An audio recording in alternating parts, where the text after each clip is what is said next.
এটি একটি বড় রোগ আজকাল, যে আমাদের আকীদায় এক, মানহাজে এক। সবাই কোরআন সুন্নাহর কথা বলছি, সবাই মানহাজে সালাফের কথা বলছি, সবাই বলছি সাহাবায়ে কেরামদের বুঝকে সামনে রেখে আমাদের ইসলামকে বুঝতে হবে, এসব কথাবার্তা বলছি। কিন্তু তারপরে অন্তর্দ্বন্দ্বের শেষ নেই। এর বিভিন্ন কারণগুলি রয়েছে। এই কারণগুলি আপনাকে নিজেই চিন্তা করতে হবে যে এর সাথে আমার আকীদা মানহাজ সবকিছুতে ঐক্য রয়েছে, কিন্তু তারপরেও মনোমালিন্য কেন? আত্মাহারিক টিভি, ওহির আলোয় উদ্ভাসিত জীবনের জন্য।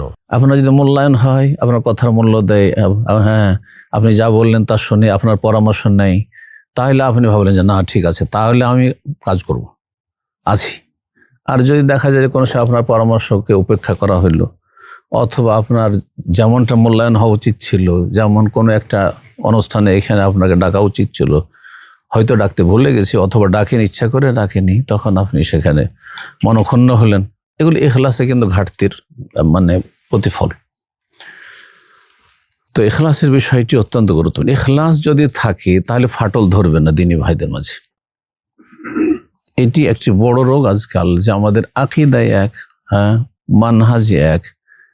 সবাই কোরআন সুন্নাহর কথা বলছি, সবাই মানহাজে সালাফের কথা বলছি, সবাই বলছি সাহাবায়ে কেরামদের বুঝকে সামনে রেখে আমাদের ইসলামকে বুঝতে হবে, এসব কথাবার্তা বলছি। কিন্তু তারপরে অন্তর্দ্বন্দ্বের শেষ নেই। ফাটলের উপর ফাটল ধরতে আছে, ভাঙন ধরতে আছে, ভাঙন ধরতে আছে। এর বিভিন্ন কারণগুলি রয়েছে। এই কারণগুলি আপনাকে নিজেই চিন্তা করতে হবে যে এর সাথে আমার আকীদা মানহাজ সবকিছুতে ঐক্য রয়েছে, কিন্তু তারপরেও মনোমালিন্য কেন, দূরত্ব কেন, অভক্তি কেন, অনীহা কেন, এর সাথে দেখা সাক্ষাৎ করতে, কথা বলতে ইত্যাদি। এগুলি থেকে মুক্তি লাভ করতে হবে।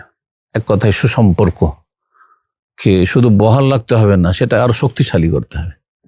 যে অবস্থায় আছে আমাদের দ্বীনি সম্পর্ক, এই সম্পর্কটিকে আরো শক্তিশালী করতে হবে। জি, ও কোন ইবাদাল্লাহ ইখওয়ানা, হে আল্লাহর বান্দারা তোমরা ভাই ভাই হয়ে যাও, এর বাস্তবায়ন করতে হবে। সে আমার কেউ কথার মূল্য দিক, আমাকে সম্মান করুক, আমাকে ডাকুক, আমাকে খাওয়াক, আর না করুক, স্বার্থ, দুনিয়ার স্বার্থ না, স্বার্থ হবে কি? ইন আজরিয়া ইল্লা আল্লাহ, আমার পারিতোষিক কার কাছে? আল্লাহ রাব্বুল কাছে। এটা যেন অবশ্যই থাকে। এতে হবে কি যে সম্পর্ক ভালো থাকবে। এখানে আরেকটি কথা শুধু বলে দিই, সেটা হচ্ছে যে সম্পর্ক ভালো রাখার জন্য উপেক্ষা করতে হবে। তাগাফুল বা তাগাজি আরবিতে বলা হয়। অনেক সময় ভুল ইচ্ছা করে হয়, ইচ্ছা করে আপনার ক্ষেত্রে কেউ ভুল করল, অথবা অনিচ্ছাকৃত ভুল হয়ে গেল, আপনি কষ্ট পেলেন, উপেক্ষা করতে হবে। হইতে পারে, মানুষ মাত্র, স্বাভাবিক হতে পারে। অথবা ভুল বোঝার পরে যে উনি ভুল করলেন, ভুল, এটাকে যেন ভুল হয়নি, ইগনোর করা, যেটাকে বলা হচ্ছে উপেক্ষা করা। জি, কিছুই হয়নি যেন, এরকম করতে হবে। মনটাকে বড় রাখতে হবে।